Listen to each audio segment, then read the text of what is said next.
Hello, hello, hello. Good morning to you. It's a Friday morning here. It's a cool morning and looking forward to the weekend. Hope you are as well. Hope you have some amazing plans. Hope that includes church on Sunday.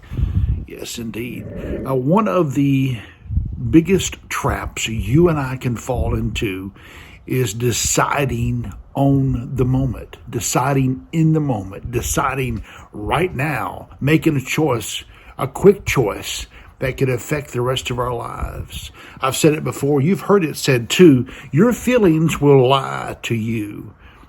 And so you go to the car dealership and you get all caught up in the moment. You smell the leather in the new car and it has that certain feel when you get behind the wheel and something tells you this one's yours. This one is this fits you perfectly. You gotta buy it. You gotta buy it. You get out of the car and the car salesman takes you by the hand and says, why don't we go in and look at the numbers? Let's go in and just look at some numbers. And you're like, well, I don't know. He's like, come on in. Let's look at the numbers. Let's put some numbers together. What's it gonna hurt? And because you have car buying fever, you end up buying the car. And then you go home and you're enjoying the car. And then the first payment comes due.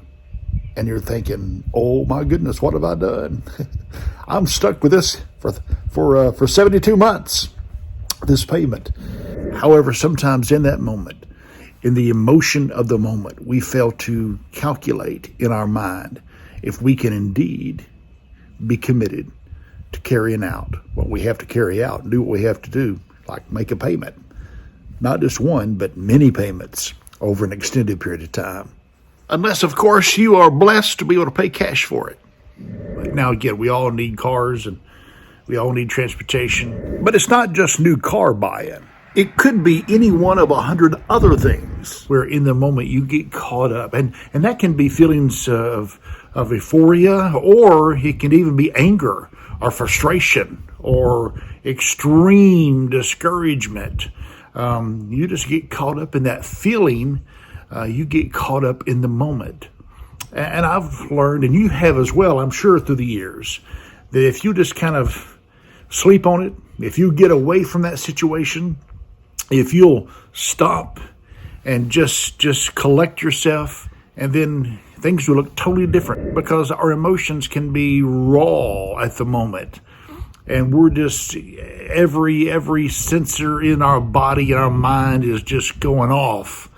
But if we can escape, if we can flee that, it doesn't have to be so dramatic that you jump in your car and you peel out of the parking lot with gravel flying. It doesn't have to be quite that dramatic as you flee from it. It can be as simple as you saying, let me think about it, or let me get back to you on that, or let me sleep on it. Let me go have dinner, and then I'll come back and we'll talk about it some more. Who knows, tomorrow it may turn out to be a better deal. Maybe something else overnight's going to transpire. And that situation that's had you so upset, when you pray about it and take it to the Lord and counsel with good people about the situation, you might be totally shocked and amazed how that situation turned completely around. And then tomorrow, or even a few hours later, you don't quite feel the same as you did in that moment. The prisons today are full of people, and the graveyards full of people who in the moment decided to make a poor choice, in the moment decided to react in a negative way. And today, if they're alive, they're definitely regretting doing what they did. But they got caught up in the moment. I encourage you this Friday, as you look toward the weekend, to be aware and not get so caught up in the moment. Because when you do, obviously you make quick decisions that can alter the rest of your life.